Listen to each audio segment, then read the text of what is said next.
വെളിപ്പാട് പുസ്തകം 3-ാം അധ്യായത്തിന്റെ 12-ാം വാക്യം ഷൂപാസ്റ്റർ ഒന്നുകൂടെ വായിച്ചു. ജയിക്കുന്നവൻ ഞാൻ എൻ്റെ ദൈവത്തിന്റെ ആലയത്തിൽ ഒരു തൂണാക്കും. ജയിക്കുന്നവനെ ഞാൻ എൻ്റെ ദൈവത്തിന്റെ ആലയത്തിൽ ഒരു തൂണാക്കും. നിങ്ങൾ തെറ്റിദ്ധരിക്കും. ഇപ്പം ഒരുമാതിരപ്പെട്ട സഭയിലെല്ലാം തോറ്റവരാ തൂണായിട്ട് നിൽക്കുന്നത്. നമ്മൾ പറയില്ലേ, ഈ അച്ചായി ഞങ്ങളുടെ സഭയുടെ നെടും തൂണ, പുള്ളി കണ്ടമാനം തോറ്റയാളാണ്. ഈ അപ്പച്ചൻ ആരംഭകാലം മുതൽ ഇവിടുത്തെ നെടും തൂണ, പുള്ളിയുടെ തോറ്റ ചരിത്രം ഒന്നും പറയാതിരിക്കുന്നതാ നല്ലത്.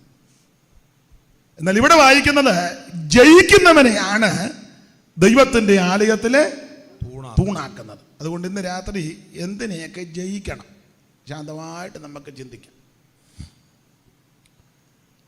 നമുക്കറിയാം, വേദപുസ്തകത്തിലെ ആദ്യ പുസ്തകം ഉൽപ്പത്തി പുസ്തകം, ഒടുവിലത്തെ പുസ്തകം വെളിപ്പാട് പുസ്തകം, അങ്ങനെ 66 പുസ്തകം. അതിലെ വെളിപ്പാട് പുസ്തകം വേദ ചിന്തകന്മാരും പഠിതാക്കളുമൊക്കെ ഇതിന് കൊടുത്തിരിക്കുന്ന ഓരോ പുസ്തകത്തിനും ഓരോരുത്തർ വിശേഷണ പദം കൊടുത്തിട്ടുണ്ട്. അങ്ങനെ പഠിക്കുമ്പോൾ വെളിപ്പാട് പുസ്തകത്തിന് കൊടുത്തിരിക്കുന്ന ഒരു പദം ഏഴുകളുടെ പുസ്തകമെന്ന. ഇതൊക്കെ നിങ്ങൾക്ക് നന്നായിട്ട് അറിയാം. 7 സഭ, 7 നിലവിളക്ക്, 7 നക്ഷത്രം, 7 ഇടി, 7 കാഹളം, 7 മുദ്ര, 7 ദൂതന്മാർ, 7 കലശങ്ങൾ, 7 തല, 7 മല, ഇങ്ങനെ മുഴുവൻ 7 ആത്മാക്കൾ, 7 ദൈവാത്മാക്കൾ, 7 കണ്ണുകൾ, 7 ഇടി. അപ്പം ഇങ്ങനെ 7കളുടെ ഒരു പട്ടിക ഈ പുസ്തകത്തിലുണ്ട്. 22 അധ്യായങ്ങളാണ് അധ്യായം തരംതിരിച്ചപ്പോൾ വെളിപ്പാട് പുസ്തകത്തിൽ. ഓരോ അധ്യായത്തിലും നമുക്കറിയാം ഓരോ വിഷയങ്ങളായിട്ടാണ് ഇത് ദൈവം പറഞ്ഞ വിഷയമൊന്നുമല്ല, നമ്മളുണ്ടാക്കിയ വിഷയമാണ്. അല്ലാതെ വേറെ പുസ്തകം തന്നപ്പം ദൈവം പറഞ്ഞില്ല വെളിപ്പാട് 1-ൽ ഇന്നതാണ് വിഷയം. നമ്മളാണല്ലോ വിഷയം ഉണ്ടാക്കുന്നത്. ഏത് വിഷയവും നമ്മളുണ്ടാക്കും. സഭയ്ക്കകത്തൊക്കെ വിഷയം ഉണ്ടാക്കുന്ന ദൈവം അല്ലല്ലോ, നമ്മൾ തന്നെ ആ വിഷയം ഉണ്ടാക്കും. നമ്മൾ തന്നെ അടിയന്തര കമ്മിറ്റി കൂടി അത് പരിഹരിക്കുന്നു. ഉണ്ടാക്കിയത് നമ്മൾ തന്നെ. പണ്ട് 1-ാം ക്ലാസ്സിലൊരു പാഠം പഠിച്ചു. കോഴിയമ്മ നെല്ല് കൊത്തി, കോഴിയമ്മ നെല്ല് പൊളിച്ചു, കോഴിയമ്മ തന്നെ അത് പൊടിച്ചു, കോഴിയമ്മ തന്നെ അത് കുഴച്ചു, കോഴിയമ്മ തന്നെ അത് അപ്പം ഉണ്ടാക്കി, കോഴിയമ്മ തന്നെ തിന്നു. ഇതെല്ലാം പ്രശ്നക്കാർ നമ്മളാ, പരിഹരിക്കുന്നത് നമ്മളാ. അപ്പോൾ ഇത് വേഗത്തിൽ പഠിപ്പാൻ വേദ പഠിതാക്കൾ ഓരോ അധ്യായത്തെ ഓരോ വിഷയങ്ങളായിട്ട് തരംതിരിച്ച് പഠിപ്പിക്കാറുണ്ട്. നമുക്കറിയാം, 1-ാം അധ്യായത്തിൽ തേജസ്കരിക്കപ്പെട്ട യേശു ക്രിസ്തു, 2-3 അധ്യായത്തിൽ 7 സഭയ്ക്കുള്ള ദൂത്, 4-ാം അധ്യായത്തിൽ സഭ സ്വർഗത്തിലേക്ക്, 5-ാം അധ്യായത്തിൽ വീണ്ടെടുപ്പിന്റെ ഗാനം, ഈ ഭൂമിയുടെ വീണ്ടെടുപ്പ്, 6-ാം അധ്യായത്തിൽ 7 മുദ്രയിൽ 6 മുദ്ര പൊട്ടിക്കുന്നു, 7-ാം അധ്യായത്തിൽ 144,000 പേർക്ക് മുദ്ര കിടുന്നു, 8-ാം അധ്യായത്തിൽ 7-ാം മുദ്ര പൊട്ടിക്കുകയും കാഹളങ്ങൾ മീട്ടുന്നു, 9-ാം അധ്യായത്തിൽ യൂഫ്രട്ടീസ് നദീതീരത്ത് ബന്ധിച്ച ദൂതന്മാരെ അടിച്ചുവിടുന്നു, 10-ാം അധ്യായത്തിൽ നമുക്കറിയാം ചെറുപുസ്തകം വാങ്ങി ഭക്ഷിക്കുന്നു, 11-ാം അധ്യായം 2 സാക്ഷികൾ, 12 സൂര്യധാരിണിയായ ഒരു സ്ത്രീ, 13-ാം അധ്യായം ഘോരവും ഭയങ്കരമായൊരു മൃഗം സമുദ്രത്തിൽ നിന്ന് കയറി വരുന്നു, 14-ാം അധ്യായം സിയോൻ മലയിൽ കുഞ്ഞാടിനോടുകൂടെ 144,000 പേര്, 15-ാം അധ്യായത്തിൽ മോശയുടെ പാട്ടും കുഞ്ഞാടിൻ്റെ പാട്ടും പാടി വീണ പിടിച്ചു വൈണികന്മാർ പളങ്ക് നദിയുടെ തീരത്ത് നിന്ന് പാടി പരമപിതാവിനെ മഹത്വപ്പെടുത്തുന്നു, 16-ാം അധ്യായത്തിൽ 7 ക്രോനകലശങ്ങൾ കൊണ്ടൊടിക്കുന്നു, 17-ാം അധ്യായം മർമ്മം മഗതിയാം ബാബിലോൺ, ഒറ്റ വാക്കിൽ പറഞ്ഞാൽ യെതിക്രിസ്തുവിന്റെ മണവാട്ടി, 18-ാം അധ്യായം വാണിജ്യ ബാബിലോണിന്റെ അധപതനം 1 മണിക്കൂർ കൊണ്ട് കത്തിച്ചാമ്പലാകുന്നു, 19-ാം അധ്യായം പ്രത്യാശയുടെ അധ്യായം കൂടെ കുഞ്ഞാടിന്റെ കല്യാണം, 20-ാം അധ്യായം 1000 ആണ്ട് വാഴ്ച, 21-ാം അധ്യായം പുത്തനറുശലേം, 22-ാം അധ്യായം ഇങ്ങനെ പഠിക്കുന്നതാണ് നല്ലത്, നിത്യത. അപ്പോൾ നിങ്ങൾക്കാർക്കും സന്തോഷമില്ലെന്ന് തോന്നുന്നു. നമുക്ക് അങ്ങനെ ടീമിൻ്റെ കാര്യം നടന്ന് യോഗം തീരണം, എനിക്ക് വന്ന് പ്രസംഗിച്ചേച്ച് പോകണം, ഇതൊക്കെയാണ് നമ്മുടെ ചിന്ത. എന്നാൽ നിത്യത, സ്തോത്രം. ഇത് ലൈവ് ചെയ്യുന്ന എല്ലാവരും രക്ഷിക്കപ്പെട്ടവരല്ലയോ? യേശുക്രിസ്തുവിനെ അറിഞ്ഞതെല്ലാം ചെയ്തേച്ച് നരകത്തിൽ പോകരുത് ആരും. നമ്മൾ എല്ലാം വിശ്വാസികളാണ്. അപ്പം ദൈവം അനുഗ്രഹിക്കട്ടെ. അപ്പം കൃപ പ്രാപിച്ചു എല്ലാവരും പാസ്റ്റർമാർ സഹിതം എല്ലാവരും കർത്താവിൻ്റെ വരവിലൊരുങ്ങിക്കോ. സ്തോത്രം. ഒരു കുഞ്ഞുങ്ങൾ പോലും നഷ്ടപ്പെട്ടു പോകരുത്. യേശുക്രിസ്തു മാത്രം ഏക രക്ഷകൻ, മറ്റൊരുത്തനിലും രക്ഷയില്ല. സ്തോത്രം. അപ്പൊ ശ്രദ്ധിക്കുക, വെളിപ്പാട് പുസ്തകം ഓടിച്ച് പഠിക്കുമ്പോൾ ഈ വിധത്തിലാണ് നമ്മൾ പഠിക്കുന്നത്.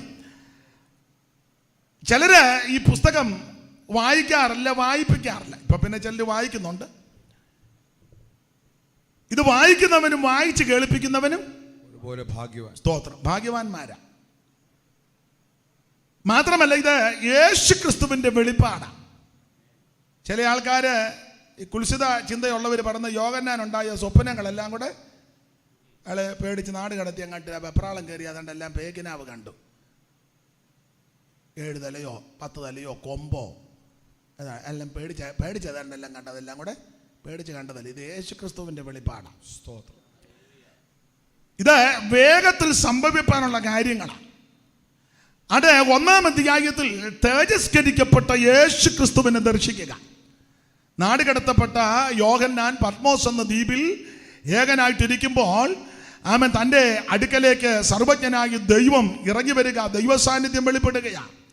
ഒരു കാര്യം എന്നെ കേൾക്കുന്നവരോട് പറയാം, നിന്നെ ഒറ്റപ്പെടുത്തുമ്പോൾ ഏകനായിട്ടിരിക്കുമ്പോൾ നിരാശപ്പെട്ടു പോകരുത്. ആമൻ നമ്മുടെ കൂടെ ഇറങ്ങി വന്ന് ആശ്വസിപ്പിക്കുന്ന, സഹായിക്കുന്ന, സാന്നിധ്യം തരുന്ന ഒരു നല്ല കർത്താവ് നമുക്കുണ്ട്. ഹല്ലേലൂയ. Praise the Lord. അപ്പോൾ 1-ാം അധ്യായത്തിൽ തേജസ്കരിക്കപ്പെട്ട യേശു ക്രിസ്തു 2-3 അധ്യായം, ആ 2 അധ്യായത്തിൽ 7 സഭയ്ക്കുള്ള ദൂത. നമുക്കറിയാം 1-ാം അധ്യായത്തിൽ പഠിക്കുമ്പോൾ കർത്താവ് സഭയ്ക്കകത്താണ് 7 നിലവിളക്കുകളുടെ നടുവിൽ. അങ്ങനെ യോശുവ പാസ്റ്റർ അവിടെ നിങ്ങൾ പെട്ടെന്ന് വായിക്കുമെന്ന് എനിക്കറിയാം, എന്നാലും ഇപ്പം മൈക്ക് പുള്ളിയുടെ മുന്നിലല്ലയോ, ഒന്ന് വായിച്ചേ. 12 അല്ലേ? എന്നോട് സംസാരിച്ച നാദം എന്ത് കാണുവാൻ ഞാൻ തിരിഞ്ഞപ്പോൾ 7 പൊൻനിലവിളക്കുകളെയും നിലവിളക്കുകളുടെ നടുവിൽ. ഇപ്പൊ ഇവിടെ എന്നെ കേൾക്കുന്നവർക്കും ലൈവിൽ ഇരിക്കുന്നവർക്കും ഇവിടെ ഇരിക്കുന്നവർക്കല്ല ഇത് മനപാഠമാണ്. ഇപ്പൊ നിങ്ങൾ പറയാം അത് കുറച്ചുകൂടെ വേറെ കാര്യം കൂടെ ചേർത്ത് പറയാറുണ്ടെങ്കിൽ കുറച്ചുകൂടെ ഒരു അന്തരീക്ഷം വന്നതിനെന്ന് ചിലപ്പോൾ ചിന്തിച്ച് കാണും. എന്നാൽ ഇത് ഒന്നും അറിയാൻ മേലാത്ത ആരെങ്കിലും എപ്പോഴേലും കാണുകയാണെങ്കിൽ അവരൊന്ന് അറിഞ്ഞോട്ടെ. നമ്മുടെ ഉന്നോ അതാണല്ലോ. സ്തോത്രം. ഈ വിളഞ്ഞു കൊന്തൊടിഞ്ഞതിൻ്റെ ഇടയിൽ പ്രസംഗിക്കുന്നതിൽ നല്ലത് ഒന്നും അറിയാൻ മേലാത്തണ്ടൊക്കെ ചെന്ന് യേശു രക്ഷിക്കും, യേശു പാപം മോചിക്കും, യേശു സമാധാനം തരും, യേശു സൗഖ്യം തരും, അത് മതി. നമ്മുടെ ആൾക്കാർ ഇത് പോയിന്റ് വല്ലതും വിട്ടുപോകുന്നുണ്ടോ, ആ കൃത്യം പോയിന്റ് പറഞ്ഞിട്ടുണ്ടോ, അതിൻ്റെ മൂലഭാഷ അങ്ങനെ തന്നെയാണോ? ഇപ്പം എല്ലാവരും ഈ മൊബൈലും ഇങ്ങനെല്ലാം നല്ലതാണ്. ഇപ്പം ഒരു ബൈബിളിൽ തന്നെ ഒരു ഭാഗത്ത് ഇംഗ്ലീഷ്, ഒരു ഭാഗത്ത് മലയാളം. അത് തന്നെ ഇപ്പോൾ ഉപദേശമാർക്കും കുഴപ്പമായിട്ട് വന്നിരിക്കുക. ശരിക്കും പഠിക്കാതൊന്നും ഒക്കത്തില്ല. അതുകൊണ്ട് വലിയ വകുപ്പ് പറയുന്നതിലും നല്ലത് ലളിതമായിട്ട് എന്തെങ്കിലും പറഞ്ഞിട്ട് പെട്ടെന്ന് പോകുന്നതായിരിക്കും നല്ലത്. അപ്പോൾ അതുകൊണ്ട് ഞാൻ വളരെ ലളിതമായിട്ട് ചില കാര്യം പറഞ്ഞേച്ച് പോകാം. സ്തോത്രം. അപ്പോൾ ശ്രദ്ധിക്കുക, 1-ാം അധ്യായം പഠിക്കുമ്പോൾ യേശു ക്രിസ്തു സഭയുടെ നടുവിലാണ്, 7 നിലവിളക്കുകളുടെ നടുവിൽ. നിങ്ങൾ ശ്രദ്ധിച്ച്, എവിടെയും കർത്താവ് നടുക്കാ വരുന്ന, കിഴക്കല്ല. പണ്ട് നിങ്ങൾ ചിലരും എന്നെ ഇപ്പൊ കേൾക്കുന്ന ആരെങ്കിലും ഉണ്ട്, അവരുമൊക്കെ നമ്മൾ ചില വീടുകളിൽ ചെന്ന് സുവിശേഷം എല്ലാം പറഞ്ഞേച്ച് നമുക്കൊന്ന് പ്രാർത്ഥിക്കാം പ്രാർത്ഥിച്ചാട്ടെ. നിനക്ക് ഇന്ന് രാത്രിയേലും വെളിവുണ്ടാകണം. അതിനായി പറയണത്. കിഴക്കോട്ട് നോക്കിയുള്ള ആരാധനയും പ്രാർത്ഥനയും സൂര്യാരാധനയാണ്. നമ്മുടേത് സൂര്യാരാധനയല്ല, ദൈവാരാധനയാണ്. അതുകൊണ്ട് യേശു ക്രിസ്തു നമ്മുടെ നടുക്ക. സ്തോത്രം. കർത്താവ് ചെന്നതും വന്നതും എല്ലാം നടുക്കല്ലേ. സ്തോത്രം. 12-ാമത്തെ ദിവസം പള്ളി ചെന്നപ്പോഴും നടുക്കായിരുന്നു. അല്ല, മൂല കയറി ഇരുന്ന കിഴക്കോട്ട് നോക്കിയിരിക്കുക എല്ലാവരും നടുക്ക. മരണസമയത്തും 2 ദുഷ്പ്രവർത്തിക്കാരുടെ നടുക്ക. കർത്താവ് തന്നെ പറഞ്ഞു, 2 or 3 പേർ എൻ്റെ നാമത്തിൽ എവിടെ കൂടിയാലും ഞാൻ കിഴക്ക് വരാന്നല്ല, നടുക്ക. സ്തോത്രം. നിഴലായിട്ടൊരു വാക്യം പഴയ നിയമത്തിലുണ്ട്, ഞാൻ അവരുടെ നടുവിൽ വസിക്കുവാൻ അവർ എനിക്കൊരു വിശുദ്ധ മന്ദിരം. ഇതെല്ലാം നടുക്ക. ഉയർത്തെഴുന്നേറ്റ് കഴിഞ്ഞും ശിഷ്യന്മാരും വട്ടമിരിക്കുമ്പോൾ അവരുടെ നടുക്ക. അവൻ നടുവില. ഇന്ന് രാത്രിയും അവൻ നമ്മുടെ നടുവിൽ.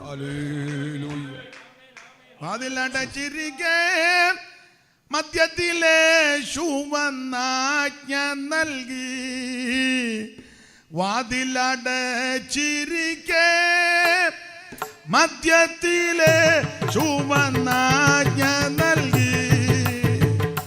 അഞ്ചിടാതെ നിങ്ങൾ ധൈര്യമായിടുവിൻ, എന്നും ഞാൻ സ്വർലോകരാജൻ സ്വർലോകരാജൻ സ്വർലോകരാജൻ സ്വർലോകരാജൻ സ്വർലോകരാജൻ സ്വർലോകരാജൻ.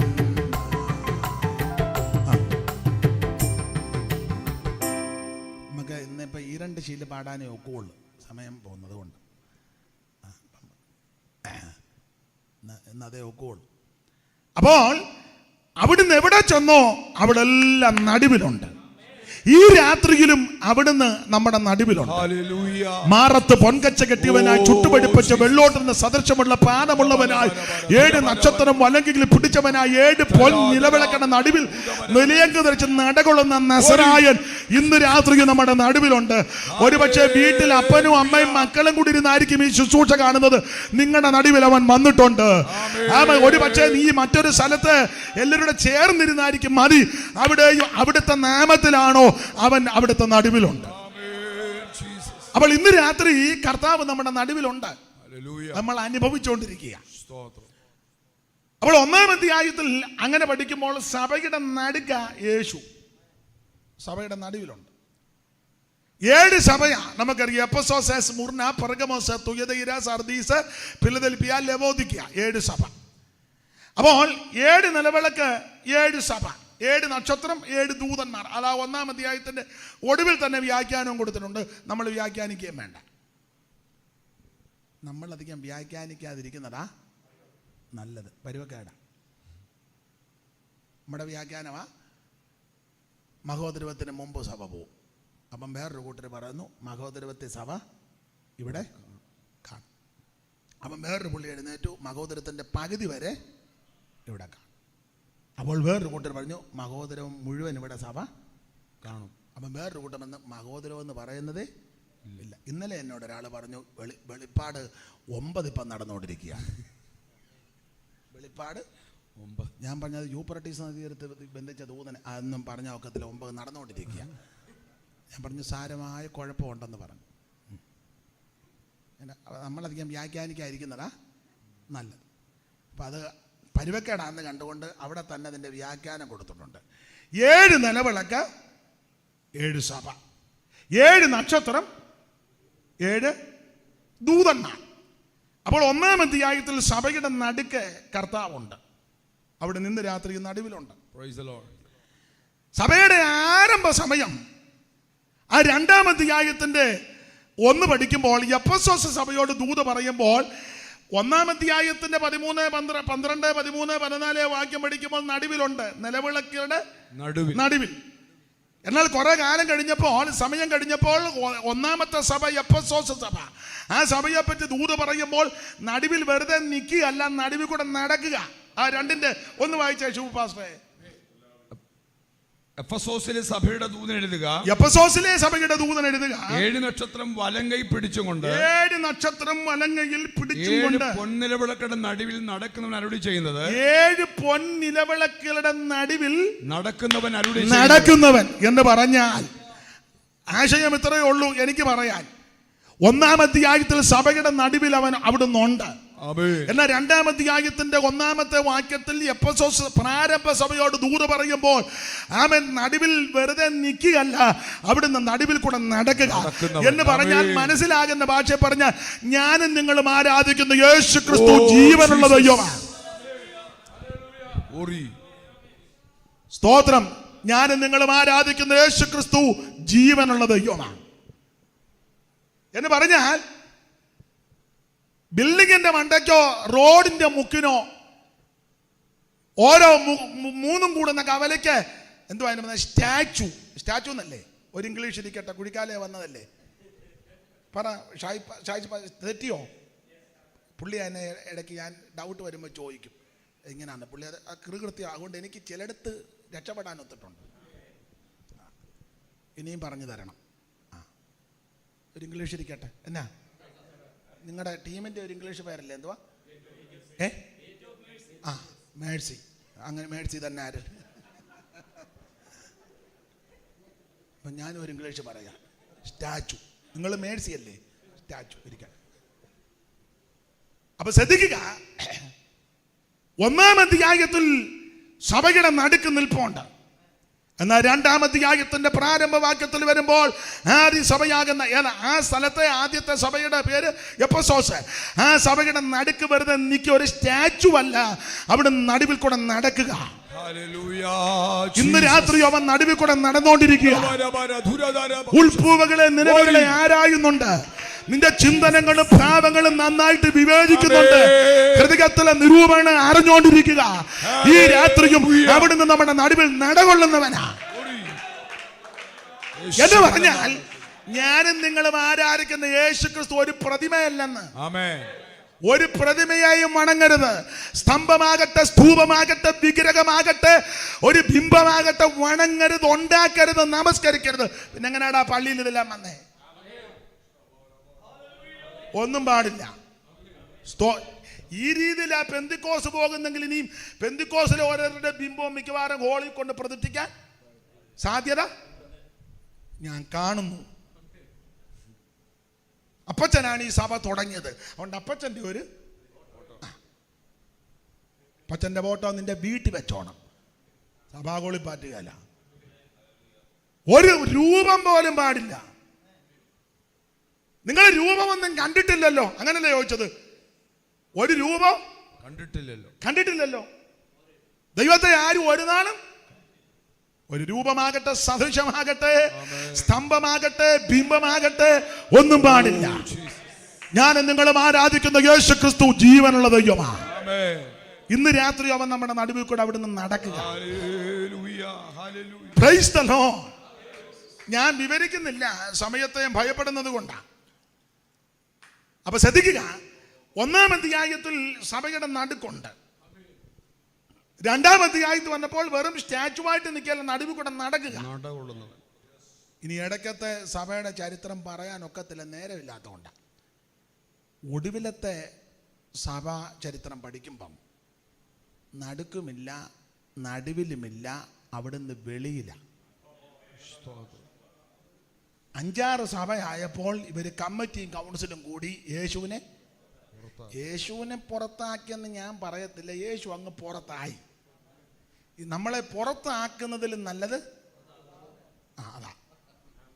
ഈ മുടക്കുന്നതിലും നല്ലത് ആദ്യം ഞാൻ അങ്ങ് പോകുക എന്ന് പറയുന്നതായിരിക്കും. ഇപ്പം എല്ലാം അങ്ങ് മുടക്കല്ലേ. ഈ പുള്ളി ആ പുള്ളിയെ മുടക്കുന്നു, ആ പുള്ളി ഈ പുള്ളിയെ മുടക്കുന്നു. ഇവർ രണ്ടും കൂടെ ചേർന്ന് വേറൊരു പുള്ളിയെ മുടക്കുന്നു. യവനെ എല്ലാം ദൈവം എന്നേ മുടക്കിയിട്ടിരിക്കുക.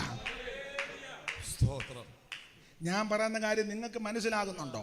നിങ്ങൾക്ക് മനസ്സിലാകുന്നില്ലെങ്കിൽ മനസ്സിലാകുന്നവരുണ്ട്, അവർക്ക് മനസ്സിലായിക്കോളും. സ്തോത്രം. വിറ്റർ പാസ്റ്റൊക്കെ ഒരു വെപ്രാളം പോലെ തോന്നുന്നു. നെഞ്ചത്തെ കൈയൊന്നും വെക്കണ്ട. എൻ്റെ ദൈവമേ, ഇയാൾ ഇനി എന്നാക്കിയ 1/2 മണിക്കൂർ കൂടെ ഉണ്ട്, ഞാൻ കരുതി കൂട്ടിയാ വന്നേക്കുന്നത്. ബ്ലസനും പേടിക്കൊന്നും വേണ്ട. സ്തോത്രം. യേശുവിനെ മുടക്കിയതല്ല, യേശു അങ്ങ് വെളിയിൽ പോയതാ. കാരണം യേശു ക്രിസ്തുവിന് ഇരിക്കാൻ പറ്റുന്ന അന്തരീക്ഷമല്ല ഇപ്പം സഭയ്ക്കകത്ത്. അതെ,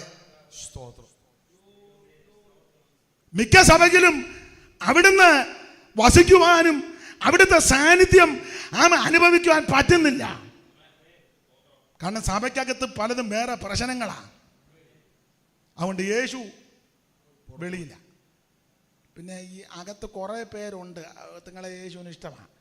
അതുകൊണ്ട് എന്നാൽ പിന്നെ ഒന്ന് ചെല്ലാൻ ഓർത്ത് വാതിക്ക നിന്ന് മുട്ടുന്നു. അതാണ് സെക്രട്ടറി ചോദിച്ചു, ആരാ നിനക്ക് ഡിസ്റ്റർബ് ചെയ്യുന്നു?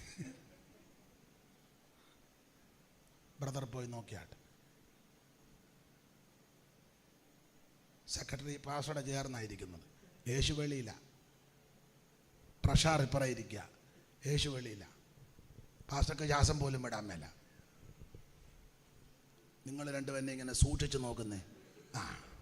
ഈ വെട്ടം അടിക്കുന്നതുകൊണ്ട് എനിക്ക് നിങ്ങളുടെ മുഖം അങ്ങോട്ട് തിട്ടം കാണാൻ മേല. കർത്താവ് വെളിയില്ല. വാതിക്കൽ നിന്ന് മുട്ടുക. സ്തോത്രം.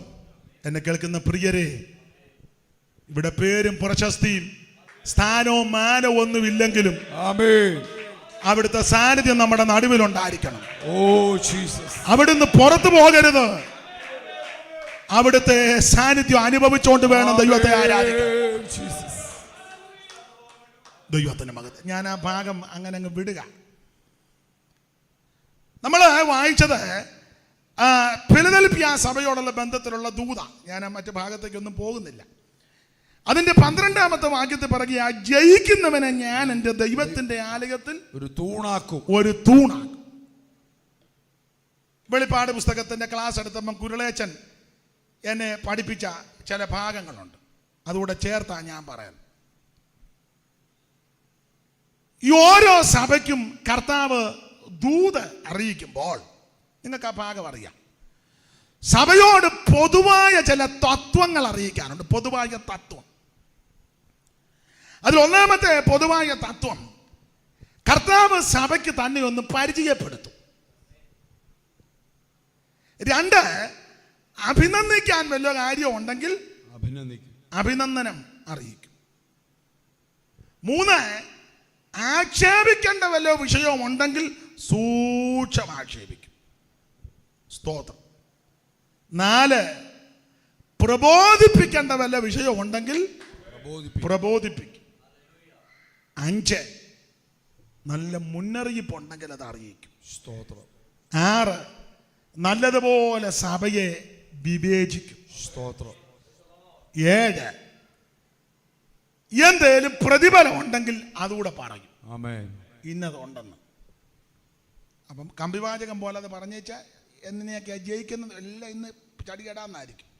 ഇന്ന് പുറപ്പാട് 12 പോലെ തിടുക്കത്തോടെ എല്ലാം കുഞ്ഞാടിനെ കണ്ടിക്കുന്നതും ചോര എടുക്കുന്നതും ഇസോപ്പിയടിയും എല്ലാം തിടുക്കമായിരിക്കണം. കാലിൽ ചെരുപ്പിടുന്നതും അരമുറുക്കുന്നതും വടി പിടിക്കുന്നതും എല്ലാം തിടുക്കത്തോടെ. അപ്പം ഇന്ന് തിടുക്കത്തോടെ. അപ്പം ശ്രദ്ധിക്കുക, ഓരോ സഭയോടും കർത്താവ് ദൂത് പറയുമ്പോൾ ഇങ്ങനെയുള്ള പൊതു തത്വങ്ങളാണ് 7 സഭയോട്.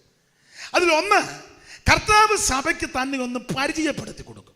ആ പരിചയപ്പെടുത്തിയ വാക്യം ഒന്ന് വായിച്ച 3:7 വായിച്ചു പാസ്റ്ററെ. ഫിലദെൽഫിയയിലെ സഭയുടെ ദൂതൻ എഴുതുക, വിശുദ്ധനും സത്യവാനും ദാവീദിന്റെ താക്കോലുള്ളവനുമായി, വിശുദ്ധനും സത്യവാനും ദാവീദിന്റെ താക്കോലുള്ളവനായി, ആരും അടയ്ക്കാതെ വണ്ണം തുറക്കുകയും ആരും തുറക്കാതെ വണ്ണം അടയ്ക്കുകയും ചെയ്യുന്നവൻ അരുളി ചെയ്യുന്നത്. സ്തോത്രം. അപ്പൊ സഭയ്ക്ക് കർത്താവ് തന്നെ ഒന്ന് പരിചയപ്പെടുത്തി. അല്ലയോ ഫിലദെൽഫിയ സഭയോട് ഒരു ദൂത് പറയാം.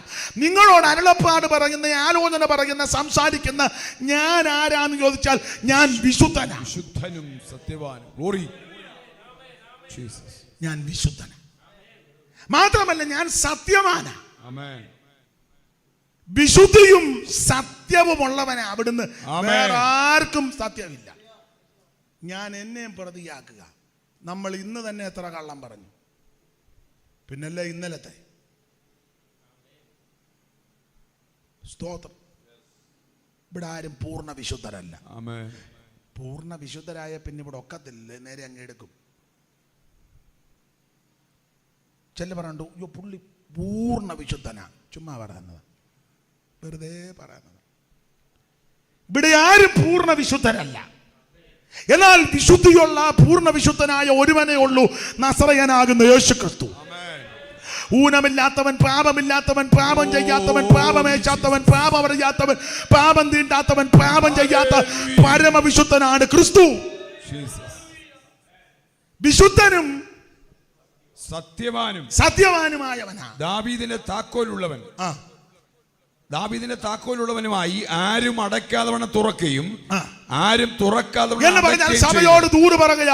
നിന്നോട് ദൂര് പറയുന്ന ഞാൻ ആരാന്ന് വെച്ചാൽ, ഞാൻ അടച്ചാൽ ആരും തുറക്കത്തില്ല, ഞാൻ തുറന്നാൽ ആരും അടക്കത്തില്ല.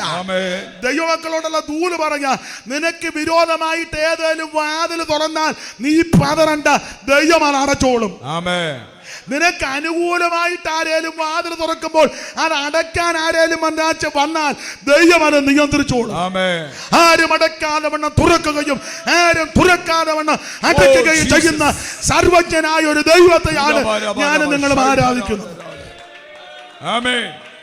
അതുകൊണ്ട് ദൈവനാശന്മാരോടും ദൈവമക്കളോടും ഒരു കാര്യം പറയാം, എന്നെ കേൾക്കുന്നവരോട്.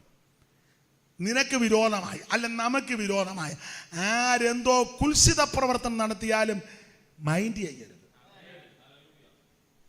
ഇപ്പം ഇതിനെ കുന്തത്തിനകത്തോടെല്ലാം എഴുതുകയല്ലേ, ഫേസ്ബുക്ക്, പിന്നെന്തുവാ അതൊക്കെ തെറ്റാന്ന് ഞാൻ പറയുന്നില്ല, നല്ലതാ. വേറെ പുസ്തകം വായിക്കല്ല, മുതുപാതിരാക്കിയിരുന്നങ്ങ് എഴുത്താ. ഇവൻ അങ്ങോട്ട് എഴുതി, അവൻ ഇങ്ങോട്ട് എഴുതി. ഇപ്പം ഈ ഖണ്ഡനത്തിൻ്റെ കാലമാണ്. ഖണ്ഡിക്കാനാ കയറുന്നത്. അവസാനം ആവശ്യമില്ലാത്ത പറഞ്ഞേച്ചാ ഖണ്ഡിക്കാൻ കയറി തോക്കുന്നത് കാണുമ്പോൾ എനിക്ക് നിന്നെ പണ്ടേ അറിയാം. ഉടനെ മറ്റേ പുള്ളി, നിന്റെ ചരിത്രം ഒന്നും എന്നെ കൊണ്ട് ഇതിനാന്നോ ഇത് തുടങ്ങി? ആവശ്യമില്ലാത്തതല്ലേ എഴുതുകല്ലേ? എന്തെല്ലാം കാര്യങ്ങളാ എഴുതി വെക്കുന്നേ. എന്നെ കേൾക്കുന്ന പ്രിയരെ, ഇത് ശരിയല്ല. കൂട്ടു സഹോദരന് വിരോധമായിട്ട് നീ ഒന്നും പറയരുത്, ഒന്നും പ്രവർത്തിക്കരുത്, ഒന്നും ചെയ്യരുത്. നമ്മളെല്ലാം ഒരപ്പത്തിൻ്റെ അംശികളാ. അപ്പം അതുകൊണ്ട് ഞാൻ എൻ്റെ ചെറിയ അനുഭവത്തിൽ കൂടെ ചേർത്താ പറയുന്നത്. എന്തേലും ആരേലും പറയുകയോ പ്രവർത്തിക്കുകയോ ഇടപെടുകയോ ചെയ്യുമ്പം മൗനം ദീക്ഷിച്ചേക്കണം. അത്ര നേരം കൂടെ ഒന്ന് പ്രാർത്ഥിക്കാമോ? അതിന്റെ കാരണം അവിടെ എഴുതിയേക്കുന്നത്, നിങ്ങളോട് അരുളപ്പാട് പറയുന്ന ഞാൻ ആരാന്ന് ചോദിച്ചാൽ ആരും അടക്കാതെ വണ്ണം തുറക്കുകയും ആരും തുറക്കാതെ വണ്ണം അടയ്ക്കുകയും ചെയ്യുവാൻ കഴിവുള്ള ദൈവമാണ്. ഞാനും നിങ്ങളും ആരാധിക്കുന്ന ദൈവം ആരാ? അടുത്ത കാലത്ത് മുളച്ച് കിളിച്ചു വന്ന ദൈവമല്ല, നിത്യനായ ദൈവമാണ്. ഇപ്പോഴാണ് നമ്മുടെ ഇടയിലുമൊക്കെ ഇങ്ങനെ ആയി, ആണുങ്ങളും പെണ്ണുങ്ങളും എല്ലാം ദൈവം കളിക്കുക. പെണ്ണുങ്ങൾക്ക് അയച്ചവരുടെ കാശ് കൂടുതൽ, അതെ, ദൈവം കളിക്കുക. ദൈവത്തിന് ദൈവത്തിൻ്റെതായ വിശേഷതയുണ്ട്, ക്വാളിറ്റി ഉണ്ട്. ഒന്ന്, ദൈവം നിത്യനാ. രണ്ട്, സർവശക്തനാ. അവിടുന്ന് സർവജ്ഞാനിയാ. അവിടുന്ന് സർവവല്ലഭനാ. സർവത്തെ നിയന്ത്രിക്കുന്നവനാ. സർവത്തെയും ഭരിക്കുന്നവനാ. സർവത്തിന്റെ മേലെ അധികാരമുള്ളവനാ. സൈമൺ സാറ് കൊടുത്ത പദം ഞാൻ എല്ലായിടത്തും ചൊല്ലും, എനിക്ക് എപ്പോഴും ചൊല്ലുന്നത് ഇഷ്ടമാണ്. സാറ് കൊടുത്തിരിക്കുന്ന പ്രയോഗം, സകല ലോകങ്ങൾക്കും അധികാരണം ഇവൻ. അതിന് വേണ്ട ശ്രുതി എടുക്കാന്നോ, ഹാർമോണിയാന്ന് ശ്രുതി ഇടുകാന്നെ കുഴപ്പമില്ല. ഇത് നമുക്ക് പിടിക്കുകയല്ല.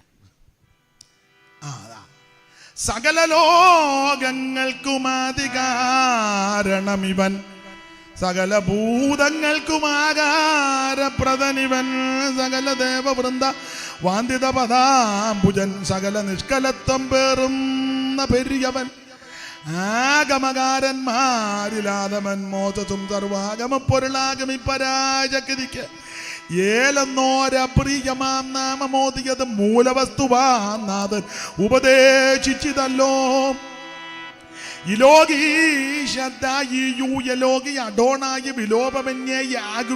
യഹോവയാകുന്നല്ല മോശീയ ഗ്രന്ഥങ്ങളിൽ പറഞ്ഞിട്ടുള്ള നാമം ഈശനാൽ പ്രകർഷിതമെന്നേ വേണ്ടു. ഗൂഢവിഗ്രഹനായിട്ടെങ്കിലും വർത്തിക്കലും കൂടസ്ഥൻ നിജാശയൻ ആത്മാവെന്നിവ രണ്ടും കാലാനുസാരം പ്രകടീകരിച്ചിടും. പുഷ്പകാലത്ത് കളകണ്ഠം കളകൂചിതം പോലെ അല്ലായെങ്കിൽ അതീശനെ മാനുജരറികന്നാൽ ഇവൻ അഗാധസ്ഥിതനല്ലോ. പ്രപഞ്ചത്തിന്റെ മൂലകന്ധത്തെ കണ്ടെത്തുവാൻ പ്രപഞ്ചവാസികൾക്ക് കഴിവില്ലായ മൂലം സീയമാം മകത്തത്വ ബോധനം നടത്തുവാൻ ഈ ഉലകെങ്കിൽ ദൈവം അയപ്പു നിജാത്മാന നേരമില്ല. അതുകൊണ്ടാണ് സകല ലോകങ്ങൾക്കും അധികാരണം ഇവൻ. ഈ കാണുന്ന സകലത്തെയും സൃഷ്ടിച്ചവൻ, ചമച്ചവൻ, പടച്ചവൻ, ഞാനും നിങ്ങളും ആരാധിക്കുന്ന സർവജ്ഞനായ ദൈവമാണ്. എബ്രായ ലേഖനത്തിലെ വാക്യം നമുക്ക് മനപ്പാടമാ. സകലത്തിന്റെ ലാക്കും സകലത്തിന്റെ കാരണഭൂതനും അവിടുന്ന്. ഉളവായതൊന്നും അവനെ കൂടാതെ ഉളവായതല്ല, സകലതും അവനുളവാക്കി അവനായിട്ടുളവാക്കി. അതുകൊണ്ട് ഞാനും നിങ്ങളും ആരാധിക്കുന്ന ദൈവം നിത്യനായ ദൈവമാണ്, സർവജ്ഞനായ ദൈവമാണ്, സർവശക്തനായ ദൈവമാണ്. നിരാശപ്പെട്ടു പോകരുത്. സഭയോട് ദൂത് പറയുക, നിന്നോട് അരുളപ്പാട് പറയുന്ന ഞാൻ ആരാന്ന് ചോദിച്ചാൽ ആരും അടക്കാതെ വണ്ണം തുറക്കുകയും ആരും തുറക്കാതെ വണ്ണം അടയ്ക്കുകയും ചെയ്യുന്നവനാ ഞാൻ. അതുകൊണ്ട് ആരേലും നാടൻ ഭാഷയെ ഓലപ്പാൻ വിട്ട് പേടിപ്പിക്കുമ്പോൾ നീ പേടിക്കരുത്, മറുപടിക്കും പോകരുത്, കുത്തിയിരുന്ന് പ്രാർത്ഥിച്ചോണം. ഞാൻ നിങ്ങൾ ആരാധിക്കുന്ന ദൈവം സകലത്തെ നിയന്ത്രിക്കുന്നവരാണ്. അപ്പൊ സഭയോട് ദൂത് പറഞ്ഞ് പരിചയപ്പെടുത്തി, ഓടിച്ച് പറയാം. ഒന്ന്, പരിചയപ്പെടുത്തി, എല്ലാ ഭാഗവും എടുക്കാൻ നേരമില്ല. രണ്ട്, സഭയെ ഒന്ന് അഭിനന്ദിച്ചു. ആ 3-ാം അധ്യായത്തിന്റെ 8-ാമത്തെ വാക്യത്തിന്റെ ഒടുവിലത്തെ ഭാഗം ഒന്ന് വായിച്ച അഭിനന്ദനം. നിനക്ക് അല്പമേ ശക്തിയുള്ളൂ എങ്കിലും ആ. നീ എന്റെ വചനം അതാ കാത്തു. അഭിനന്ദനമാണ്. നീ എന്റെ വചനം കാത്തു. ഫിലദൽഫിയ സഭയോട് പറയുകയാ, പല സഭയും പല സഭക്കാരും പല വ്യക്തികളും വചനം കാക്കാതിരുന്നപ്പോൾ നിന്നെ അഭിനന്ദിക്കുക, നീ എന്റെ വചനം കാത്തു. സ്തോത്രം.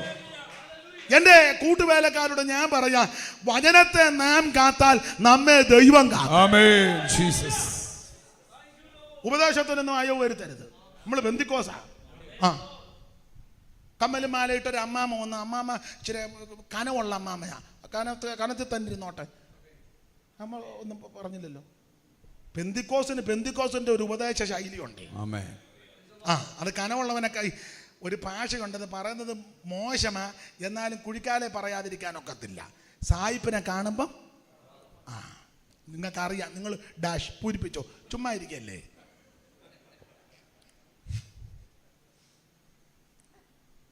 ഇത് പെന്തിക്കോസാ. കാശ് കാണുമ്പം, ആള് കാണുമ്പോൾ, പൊസിഷൻ കാണുമ്പോൾ, മറ്റ് പലതും കാണുമ്പോൾ ഇത് മയം വരുത്തരുതെന്നായി പറഞ്ഞത്. ആമേൻ. സ്തോത്രം. വചനത്തെ കാത്തോണം. ആമേൻ. ഇപ്പൊ പിള്ളേര് അമേരിക്കയിലും കാനഡയിലും ഡൽഹിയിലും ലണ്ടനിലും UK അയർലൻഡിലൊക്കെ പോയി, നല്ല കാര്യം, ഇനിയും പൊക്കോട്ടെ, നല്ല കാര്യം, എല്ലാവരെയും ദൈവം അയക്കട്ടെ, ഞാൻ എതിരല്ല. പക്ഷെ അവിടെ ഇവിടെയും പോയി അവിടെ ഇവിടെയും കാണുന്ന കോക്കാമ്പീച്ച് കൊണ്ടുവന്ന് ഇവിടെ ഇറക്കരുത്. അങ്ങനെ ഇറക്കാൻ വരുമ്പോൾ വചനത്തെ കാത്തു നിന്നോണം. ആമേൻ. ഈ കർത്താവിൽ മൺമറഞ്ഞ നമ്മുടെ അനുഗ്രഹിക്കപ്പെട്ട ഒരു ദൈവദാസനായിരുന്നു ഹാബേൽ ജി വർഗീസ്. ഹാബേൽ സാർ നമ്മുടെ അടൂരെ സെൻട്രൽ പാസ്റ്റർ ബെഞ്ചമിൻ വർഗീസ് അവറുകളുടെ ജ്യേഷ്ഠ സഹോദരനാണ് ഹാബേൽ ജി വർഗീസ്. അവരുടെ പിതാവായിരുന്നല്ലോ തൂവര കീവറിച്ചൻ. അവരുടെ വീട്ടുപേര് ദാനെന്ന് കുഴിയുന്ന. അപ്പോൾ ബെഞ്ചമിൻ വർഗീസ്, കാലേബ്, ഹാബേലച്ചായ്, ബർണവാസ്, ഒരു പെങ്ങളുണ്ടായിരുന്ന റാഹേൽ കൊച്ചമ്മ, മിത്രപുരത്ത് തിങ്കമ്പള്ളിയിലെ ചമ്മൽ സാറിൻ്റെ അവരുമൊക്കെ ആയിട്ട് വളരെ അടുപ്പമാണ്. അപ്പം അദ്ദേഹം നല്ല വിദ്യാ നിപുണനാണ് ഹാബേൽ ജി വർഗീസ്. പായിപ്പാട് കോളേജിലുമൊക്കെ അദ്ദേഹം പ്രിൻസിപ്പലുമൊക്കെ ആയിട്ട് നല്ല നല്ല ജ്ഞാനം അല്ലേ? കണ്ടിട്ടുണ്ടോ? ആരും കണ്ടിട്ടില്ലേ? ഷായിപ്പാസ് കണ്ടിട്ടുണ്ടോ? ബ്ലസം കണ്ടിട്ടില്ലേ? പിന്നെ ഉണ്ടായിരുന്നേ പുള്ളിയോട് വലിയ താല്പര്യമില്ലായിരിക്കും അല്ലയോ? ഹാബേൽ ജി വർഗീസ് അവർകൾ അദ്ദേഹം അമേരിക്കയിൽ അന്നത്തെ കാലത്ത് പോയി പഠിച്ചതാ. ഇവിടുത്തെ TV തോമസ് സാറും അദ്ദേഹമൊക്കെ അന്ന് പോയി പഠിച്ചതാ അമേരിക്ക. നമ്മൾ അമേരിക്കയിൽ നിന്ന് ഇപ്പം പടത്തിൽ കാണുന്ന അല്ലാതെ അവരന്ന് പോയി പഠിച്ചതാ അവിടെ 50 കൊല്ലത്തിനൊക്കെ മുമ്പ്. അപ്പം അദ്ദേഹം വളരെ ജ്ഞാനമുള്ളയാളും ഞാൻ പറയണ്ടല്ലോ. അപ്പം അദ്ദേഹം പറയുന്നൊരു പ്രയോഗമുണ്ട് എപ്പോഴും. അദ്ദേഹം പറയുന്നതുകൊണ്ട് വലിയ വിഷയം വരികയല്ല, ഞാൻ പറയുമ്പോഴേ പ്രശ്നമാകുള്ളൂ. അപ്പം അതുകൊണ്ട് അദ്ദേഹം പറഞ്ഞത് ഞാനിപ്പം കടമെടുത്ത് പറയാം. അതിനാ ഇത് പ്രശ്നം ഒഴിവാകട്ടെന്ന് ഓർത്താ. അപ്പം അദ്ദേഹം പറയുമായിരുന്നു, പിന്നെ ഞാനൊരു ഇംഗ്ലീഷ് വേർഡ് പറയാൻ പോവാ, തെറ്റുകാരനെ പറയണം. അപ്പം അദ്ദേഹം പറയുമായിരുന്നു, വേൾഡിലെ ഏറ്റവും നല്ല പെന്തിക്കോസ് കൾച്ചർ കേരള പെന്തിക്കോസ് കൾച്ചറാണ്. ഞാനിപ്പോൾ ഒപ്പിച്ചതല്ലെന്ന് ഹാബേൽ ജി വർഗീസ് അവർ പറഞ്ഞതാ. അദ്ദേഹം ലോകം കണ്ട മനുഷ്യനല്ലേ, ആത്മീയരുടെ ഇടയിൽ. അദ്ദേഹം പറയുമായിരുന്നു, വേൾഡ് പെന്തിക്കോസിൽ ഏറ്റവും നല്ല പെന്തിക്കോസ് കൾച്ചർ കേരള പെന്തിക്കോസ് കൾച്ചർ എന്ന് പറഞ്ഞാൽ അതിൻ്റെ മലയാളം സംസ്കാരം. ഒരു ഇംഗ്ലീഷ് ഒന്നുകൂടി ഇരിക്കട്ടെ, ഞാൻ എൻ്റെ മലയാളം അങ്ങ് പറയാം, സംസ്കാരം. അതാ പ്ലസ് എന്നാ വാച്ച് നോക്കുന്നത്, ഞാൻ നിർത്തുകയല്ലെന്ന് ഓർത്താണ്.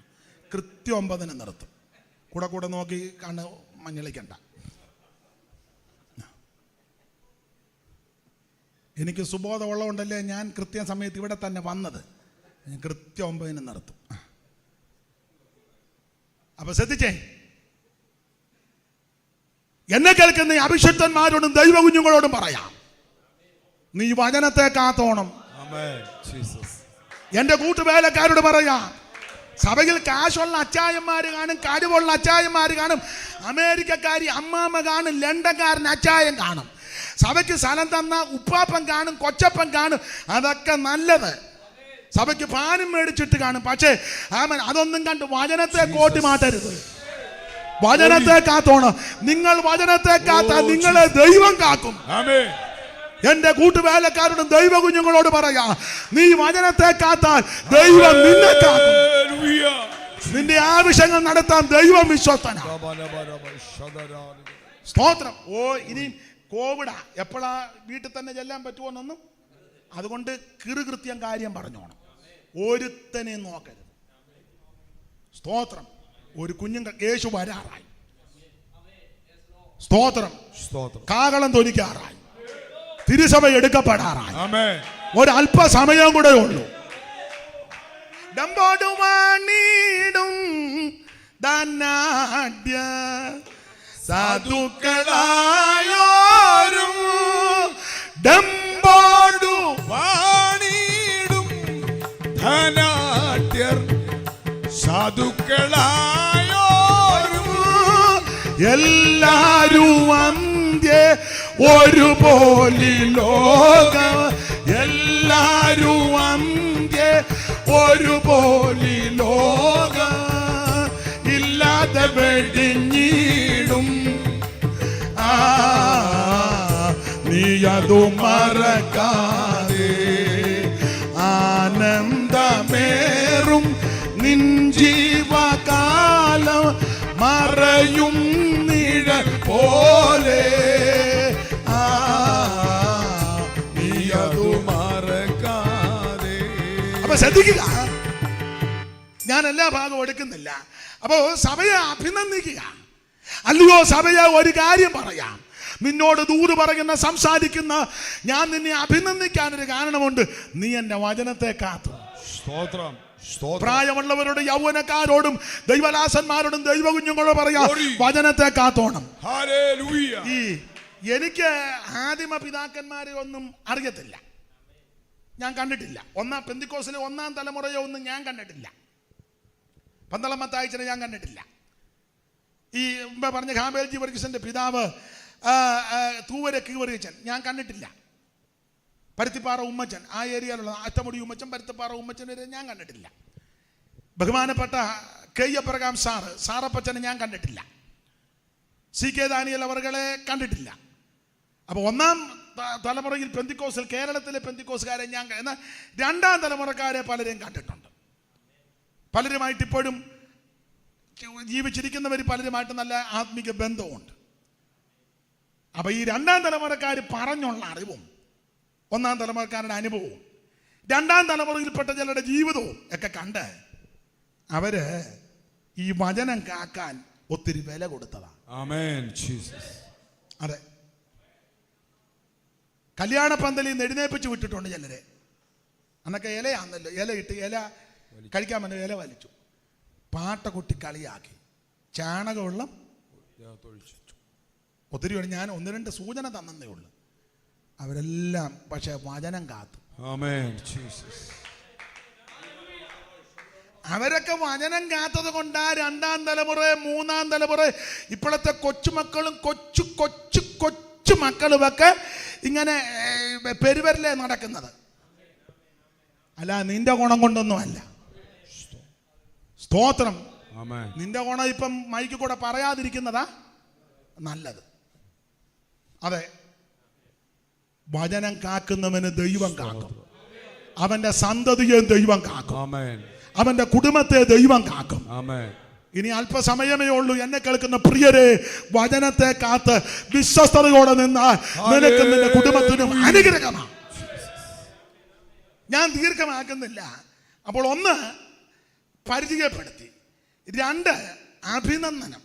അഭിനന്ദിച്ചതാണ് എൻ്റെ വചനം കാത്തു. മൂന്നാമത്തത് ആക്ഷേപങ്ങളാണ്. ആ 8ാമത്തെ വാക്യത്തെ തന്നെ ആക്ഷേപമായിട്ടൊരു കാര്യം ഓർപ്പിച്ചിട്ടുണ്ട്. 8ാം വാക്യം ഒന്ന് വായിച്ചേ. 3:8.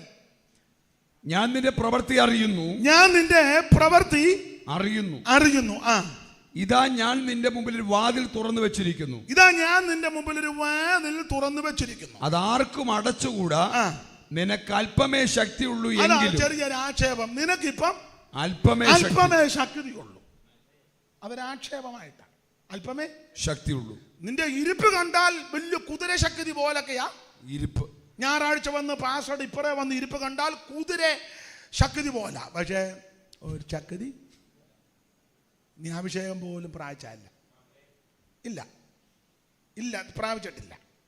ഇനി നിനക്ക് പ്രാപിക്കാൻ വലിയ താല്പര്യവും ഇല്ല. ഇനി അഥവാ താല്പര്യപ്പെട്ടിരുന്നാലും നീ നന്നായിട്ട് വില കൊടുക്കണം. കാരണം എന്തെല്ലാം കേസുകളിലാണ് നീ ഇത്രയും കൊല്ലം കൊണ്ട് ഇല്ലേ ഇടപെട്ടത്. പണ്ട് മാങ്ങാനം ജോസഫ് ഉപദേശിച്ച് വന്ന് അഭിഷേകം പ്രാപിക്കാൻ നേരത്ത് കഴിഞ്ഞ ദിവസം പ്രസംഗിച്ചാൽ പറഞ്ഞതാ, പ്രാപിക്കാനൊരു പുള്ളി ഇരിക്കുക, എന്ത് ചെയ്താൽ പ്രാപിക്കുന്നില്ല. അവസാനം പുള്ളി വെളിപ്പാട് കണ്ടു ഒരു കാളക്കടാവിനെ. അപ്പോൾ പണ്ട് അടിച്ചു മാറ്റിയതാ അല്ലേ. അങ്ങനെയാണെങ്കിൽ നമ്മൾ അഭിഷേകം പ്രാപിക്കാതിരിക്കണ എന്തെല്ലാം കാഴ്ചകളാണ് കാണുന്നത്. ബൗച്ചർ കീറിയത് തന്നെ, സഭാപണ്ട് മോട്ടിച്ചത് വേറെ, ലെറ്റർ എഴുതിയത് വേറെ, മുമ്പേ പറഞ്ഞില്ല മുടക്ക് എന്തെല്ലാമാ. സ്തോത്രം, ഞാൻ വിവരിക്കുന്നില്ല. എന്നെ കേൾക്കുന്ന പ്രിയരെ, നിനക്ക് അല്പമേ ശക്തിയുള്ളൂ. ഉണ്ടോ? ഒരു ചെറിയ ആക്ഷേപമാണ്. പക്ഷെ ഈ ആക്ഷേപം കേട്ട് ഉടക്കുണ്ടാക്കി പോകരുത്. നീ വിനയപ്പെട്ടോണം, ആമേൻ, സമ്മതിക്കണം. കർത്താവേ, എനിക്ക് അല്പമേ ശക്തിയുള്ളൂ. പല വിഷയത്തിൽ ഇടപെട്ട് പല കാര്യത്തിൽ അകപ്പെട്ട് നീ എന്നെ പകർന്ന ദൈവശക്തി ചോർന്ന്, പക്ഷെ ഇന്ന് രാത്രി ഞാൻ മടങ്ങി വരികയാ. നിന്റെ ആത്മാവിന്റെ ഇരട്ടി പങ്ക് എന്നെ മേത്രാണ്. എലീശ പറഞ്ഞതുപോലെ പറ, നിന്നെ വിട്ട് പിരിയാൻ എന്നോട് പറയരുത്. ആമൻ, നിന്റെ ആത്മാവിന്റെ ഇരട്ടി പങ്ക് പ്രാപിച്ചല്ലാതെ ഞാൻ പുറകോട്ട് പോകത്തില്ല. ഗിൽഗാൽ എനിക്ക് വിഷയമല്ല, ബേഥേൽ എനിക്ക് വിഷയമല്ല. ഞാൻ നിന്റെ പുറകെ വരും. Hallelujah, hallelujah. ഞാൻ നിങ്ങൾ ഒന്നും സമ്മതിക്കത്തില്ല. ജീസസ്. അല്പമേ ശക്തി ഉണ്ടെന്ന് പറഞ്ഞാൽ സമ്മതിക്കത്തില്ല. ഞങ്ങളുടെ ഒരു അമ്മ ഇരുന്ന് ഉറങ്ങുക. അപ്പം വീഡിയോ എടുത്ത ആൾ പറഞ്ഞ്, അമ്മേ ഉറങ്ങരുത്. ഓ, ഞാൻ വെളിപ്പാടുകൾ കണ്ടുകൊണ്ടിരിക്കുക. തള്ളകുത്തിയിരുന്ന് ഉറങ്ങുക എങ്ങനെയുണ്ട്? സമ്മതിക്കുകയല്ല. എന്നാൽ നിങ്ങൾ വേറെ പുസ്തകം പഠിക്കുമ്പോൾ ഈ ദാവീദ് പാപം ചെയ്തു, നമുക്കറിയാം ആ വിഷയം, കൽപ്പനാലംഘനം നടത്തി. പക്ഷെ നാഥാൻ വന്ന് പറഞ്ഞപ്പോൾ അനുദപിച്ചു. എനിക്ക് വേറൊരു വിഷയം, പുള്ളിയോട് ഒരു ബഹുമാനം. ഒരിക്കൽ അദ്ദേഹം പറഞ്ഞു, ഞാൻ രാജാഭിഷേകം പ്രാപിച്ചവനാ, പക്ഷെ ഇന്ന് ഞാൻ ബലഹീനനാ. നിങ്ങൾ ആ വാക്യം ഒന്ന് വായിച്ച്, ശമൂവേലിന്റെ 2-ാം പുസ്തകം 3-ാം അധ്യായത്തിന്റെ 10-ാം വാക്യം അല്ലയോ, ഒന്ന് വായിച്ചേ. അബ്നേര് മരിച്ചപ്പം ദാവീദ് പറഞ്ഞൊരു പദമാ ആ ഭാഗം, ഒന്ന് വായിച്ചേ ഷൂപാസ്റ്റേ, ചടേന്ന് വായിര്. ശമൂവേലിന്റെ 2-ാം പുസ്തകം 3:10 അല്ലേ? യഹോവ ദാവീദിനോട് സത്യം ചെയ്ത പോലെ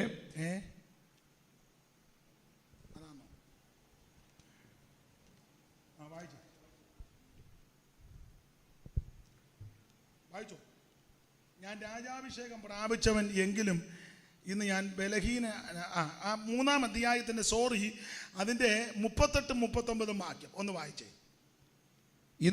ഇന്ന് ഇസ്രായേലിൽ ഒരു പ്രഭുവും മഹാനുമായവൻ മരിച്ചപ്പോ ദാവീദ് പറഞ്ഞ പദമാ, ഇന്ന് ഇസ്രായേലിൽ ഒരു പ്രഭുവും മഹാനുമായവൻ പട്ടുപോയത് നിങ്ങൾ അറിയുന്നില്ലയോ? ഞാൻ രാജാഭിഷേകം പ്രാപിച്ചവൻ എങ്കിലും ഇന്ന് ബലഹീനനാകും. ഇന്ന് ബലഹീന, സമ്മതിച്ചു.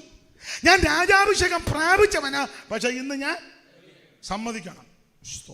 ലംഘനം മറച്ചു വെക്കുന്നവന് ശുഭം വരികയില്ല, എന്നാൽ ഏറ്റു പറയുന്നവർക്ക് കരുണ ലഭിക്കും. അപ്പൊ ഇവിടെ ആക്ഷേപമായിട്ട് പറഞ്ഞു, നിനക്ക് അല്പമേ ശക്തിയുള്ളൂ. അന്നേരം ഉടക്കുണ്ടാക്കരുത്, സമ്മതിക്കണം.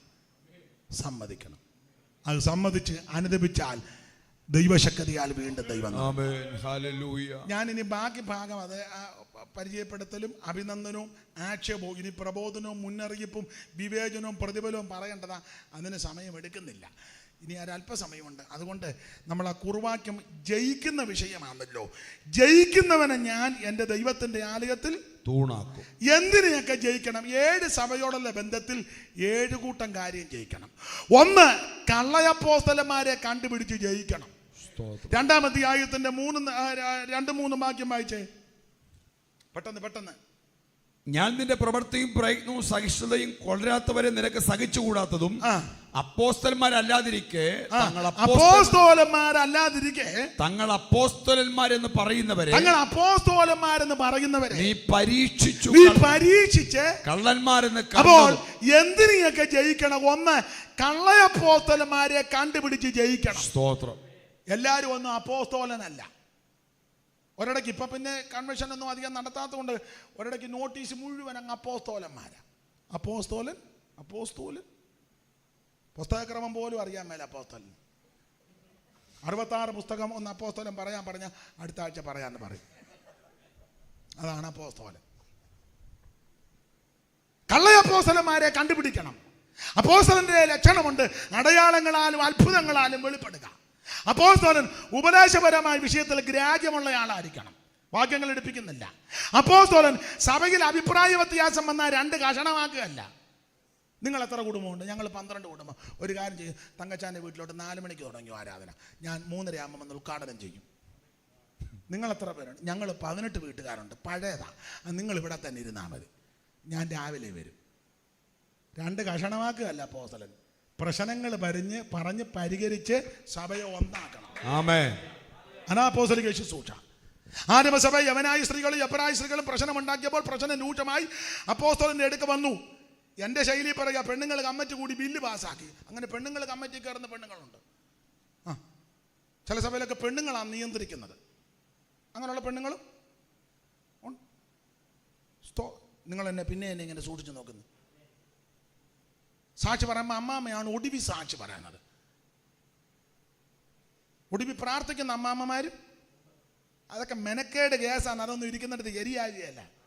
പിന്നെ ഉപദേശം എന്തിനാണ് അവിടെ ഇരിക്കുന്നത്? ഉപദേശം ഇങ്ങനെ സ്റ്റാമ്പ് എടുത്തിങ്ങനെ അങ്ങനെയുള്ളിടത്ത് ഇരിക്കാതിരിക്കുന്നതാ. എന്തിനിങ്ങനെ ചുമ്മ? സഭയിൽ ഭിന്നാഭിപ്രായങ്ങൾ വരും. അപ്പൊ യവനായ സ്ത്രീകൾ എബ്രായ സ്ത്രീകൾ ഒരു അഭിപ്രായ വ്യത്യാസം, പ്രശ്നം വഷളായി. എൻ്റെ ശൈലി പറയുക, സ്ത്രീകൾ കമ്മിറ്റി കൂടി ബില്ല് പാസ്സാക്കിയിട്ട് പത്രോസിനോട് പറഞ്ഞു, പിന്നെ ചില പ്രശ്നമാണ്, ഞങ്ങൾ ഇന്നലെ കമ്മിറ്റി കൂടി ബില്ല് പാസ്സാക്കി, ഇപ്പം വിളമ്പുന്നവരാരും വിളമ്പണ്ട, ഇനി പീറ്റർ അച്ചാൻ അടുത്ത ആഴ്ച മുതൽ. അപ്പം പീറ്റർ പറഞ്ഞതേ എൻ്റെ ഭാഷയെ പറയാം, അമ്മാമ്മേ അഭിപ്രായം നല്ലതാ, പക്ഷെ വേല മനസ്സിരിക്കട്ടെ. ദൈവവചനം ഉപേക്ഷിച്ച് മേശമേൽ ശുശ്രൂഷിക്കുന്നത് ഞങ്ങൾക്ക് എന്ന് പറഞ്ഞ അപ്പോസ്തലന്മാർക്ക് വിഹിതമല്ല. അതുകൊണ്ട് നിങ്ങളുടെ ഇടയിൽ നിന്ന് ജ്ഞാനവും നല്ല സാക്ഷ്യവും പരിശുദ്ധാത്മ നിറമുള്ള 7 പേരെ തിരഞ്ഞെടുക്കട്ടെ. അവർ മേശമേശു സൂക്ഷിക്കട്ടെ. അടുത്ത പ്രയോഗം, ഞങ്ങളോ അപ്പോസ്തലന്മാർ, ഞങ്ങളോ പ്രാർത്ഥനയിലും വചന ശുശ്രൂഷയിലും ഉത്തിരിക്കും. ഇത് അപ്പോസ്തലിക ശുശ്രൂഷ. ഇങ്ങനെയുള്ള അപ്പോസ്തലന്മാരെ മനസ്സിലാക്കണം. അല്ലാത്ത അപ്പോസ്തലനെ കള്ളന്മാരെ കണ്ടുപിടിച്ച് ജയിച്ചോണം, ഇല്ല നീ വെട്ടിനകത്താകും. പഴമക്കാർ പറയും, വെളുത്തതെല്ലാം പാലല്ല, മിന്നുന്നതല്ല പൊന്നല്ല. അപ്പോൾ എന്തിനാ ജയിക്കണം? കള്ളയപ്പോസ്തലന്മാരെ കണ്ടുപിടിച്ച് ജയിച്ചോണം. ടീമിലുള്ളവരോടും പറയാം, സ്തോത്രം, കള്ളയപ്പോസ്തലന്മാരെ കണ്ടുപിടിക്കണം. നമുക്ക് പെട്ടെന്നൊന്നും അറിയത്തില്ല, പെട്ടെന്നൊന്നും പിടികിട്ടുകയല്ല. അവിടെ ഞാൻ ആ ഭാഗത്തേക്ക് ഒന്നും പോകുന്നില്ല. നന്നായിട്ട് വിവേചിച്ചോണം. സ്തോത്രം. അപ്പൊ ഒന്ന്, കള്ളയപ്പോസ്തലന്മാരെ കണ്ടുപിടിച്ച് ജയിക്കണം. 2, ദൂഷണം പറയുന്ന ആൾക്കാരുണ്ട്, സാത്താന്റെ പള്ളിക്കാർ. ഇവരുടെ തൊഴിൽ ദൂഷണം പറച്ചില്ല. 2-ാം അധ്യായത്തിന്റെ 9-ാമത്തെ വാക്യം വായിച്ചേ. ഞാൻ നിന്റെ കഷ്ടതയും ദാരിദ്ര്യവും ധനവാനാകുന്നു താനും തങ്ങൾ യഹൂദരെന്ന് പറയുന്നെങ്കിലും, തങ്ങൾ യഹൂദരെന്ന് പറയുന്നു എങ്കിലും യഹൂദരല്ല, സാത്താന്റെ പള്ളിക്കാരുടെ ദൂഷണം. അപ്പോൾ ഞാൻ ഇങ്ങനെ പറയുന്നത്, ഒന്ന്, കള്ളയപ്പോസ്തലന്മാരെ കണ്ടുപിടിച്ച് ജയിക്കണം. ജയിക്കുന്നവനെയാ തൂണാക്കുന്നത്. 2, സാത്താന്റെ പള്ളിക്കാരുണ്ട്, അവരുടെ പരിപാടി ദൂഷണം പറച്ചില്ല. നമ്മൾ ഓർക്കുന്ന സാത്താന്റെ പള്ളിക്കാരെന്ന് അവരെ അല്ല, ഇതിനകത്തുണ്ട്. അവർക്ക് മെമ്പർഷിപ്പ് വരെ ഉണ്ട്. അവർ കർത്തൃമേശ എടുക്കുന്നുണ്ട്. അവരായിരിക്കും അപ്പം എടുത്തോണ്ട് ചിലപ്പോൾ അങ്ങോട്ട് ചെല്ലുന്നത്.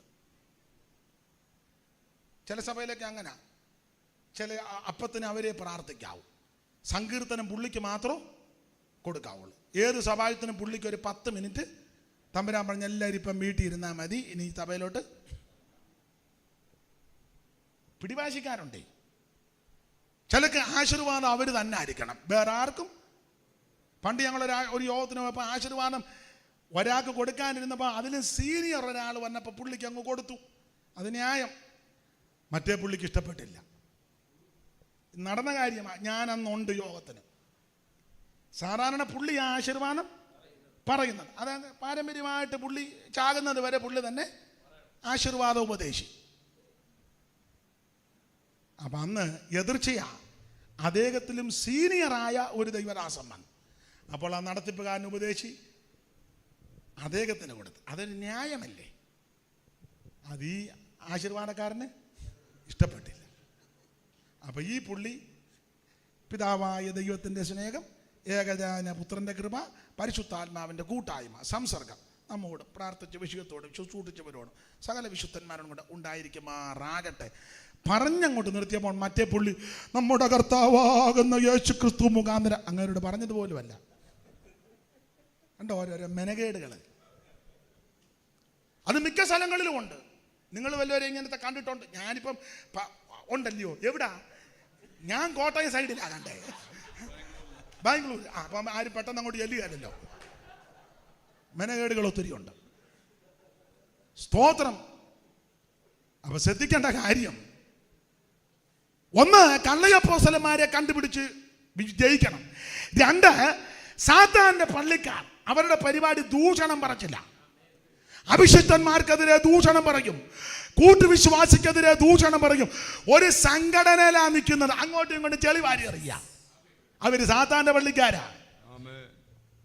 IPC അങ്ങോട്ടും ഇങ്ങോട്ടും ചെളിവാരി അറിയാം. അസംബ്ലീസ് ഓടില്ല, അങ്ങോട്ടും ഇങ്ങോട്ടും ചെളിവാരി അറിയാം.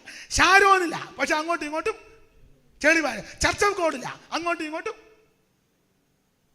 പ്രബലമായ സഭകളുടെ പേര് പറഞ്ഞതേ ഉള്ളൂ, ഉടക്കുണ്ടാക്കാനൊന്നും അല്ല. അത് തെറ്റാ, അത് ശരിയല്ല. ഒരപ്പത്തിന്റെ അംശികളാ, ഒരു ശരീരത്തിന്റെ അവയവമാ. നിന്റെ കൂടെ വർക്ക് ചെയ്യുന്ന പ്രവർത്തിക്കുന്ന ബലഹീനത വന്നാൽ, പോരായ്മ വന്നാൽ എഴുതി കുത്തി ദൂഷണം പറയല്ല, അമ്മ അച്ചടിച്ചു വിടുകല്ല.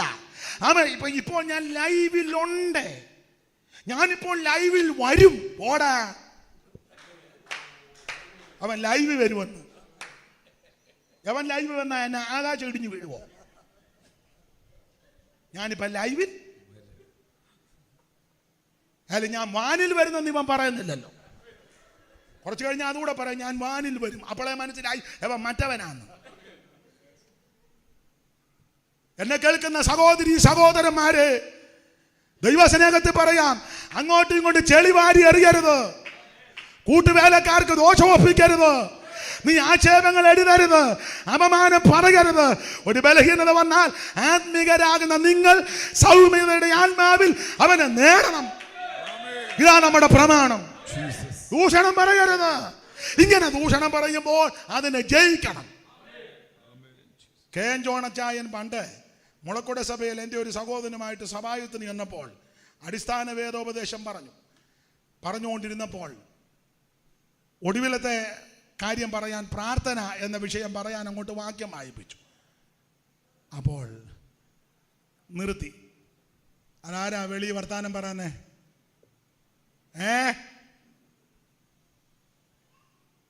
പോണാന്നോ? അപ്പൊ ശ്രദ്ധിച്ചേ, അദ്ദേഹം പ്രാർത്ഥന എന്ന വിഷയം പറയാൻ നേരത്തെ കറണ്ട് പോയി. ഉടനെ അദ്ദേഹം പറഞ്ഞു, പ്രാർത്ഥന എന്ന വിഷയം പറയുവാൻ കേരള ഗവൺമെന്റ് എന്നെ അനുവദിക്കുന്നില്ല. അപ്പൊ ഞാൻ അവരോട് അതന്നെ കറണ്ട് പോയി. അതുകൊണ്ട് ഒന്ന്, കള്ളയപ്പോസ്തലന്മാരെ കണ്ടുപിടിച്ച് ജയിക്കണം. രണ്ട്, ദൂഷണങ്ങൾ പറയുമ്പോൾ അതിനെ ജയിക്കണം. ഇനി ഒരു 4-5 കൂട്ടം ജയിക്കുന്ന വിഷയം പറയണം, അതിന് സമയം അനുവദിക്കുന്നില്ല. ബിലയാമിൻ്റെ ഉപദേശത്തെ ജയിക്കണം, നിക്കലോവിയ ഉപദേശത്തെ ജയിക്കണം, ഇസബേലിൻ്റെ ശക്തിയെ ജയിക്കണം, സാത്താൻ്റെ ആഴത്തെ ജയിക്കണം. യഹൂദന്മാരല്ലാതിരിക്കെ യഹൂദന്മാരുടെ കളവായി പറയുന്ന അവരെ ജയിക്കണം. അതിപ്പോൾ പറയുന്നില്ല. ഇനി നമ്മുടെ മേഴ്സിയുടെ യോഗം വല്ലതും ഉണ്ടെങ്കിൽ എന്നെ വിളിക്കുകയാണ്. മേഴ്സി എന്നല്ലേ? എന്തുവാ മേഴ്സിയ? ഗേറ്റ് ഓഫ് മേഴ്സി, മേഴ്സിയുടെ യോഗം വല്ലതും വരികയാണെങ്കിൽ എന്നെ വിളിക്കുക, അന്നേരം നമുക്ക് ബാക്കി ജയിക്കാം. ഇന്ന് രാത്രി ഗുണമാകാനാന്ന ഈ 2 വിഷയത്തിൽ ജയിക്കേ. കള്ളയപ്പോസ്തലന്മാരെ കണ്ടുപിടിച്ച് ജയിക്കേ. ദൂഷണം ഇടുന്നതെല്ലാം അങ്ങ് നിർത്ത്. കർത്താവ് വരാറായി, യേശു വരാറായി, കാഹളം ധ്വനിക്കാറായി, തിരുസഭ എടുക്കപ്പെടാറായി. പ്രത്യാശയോടെ കരങ്ങൾ ഉയർത്തി ദൈവത്തെ സ്തുതിച്ചാട്ടെ.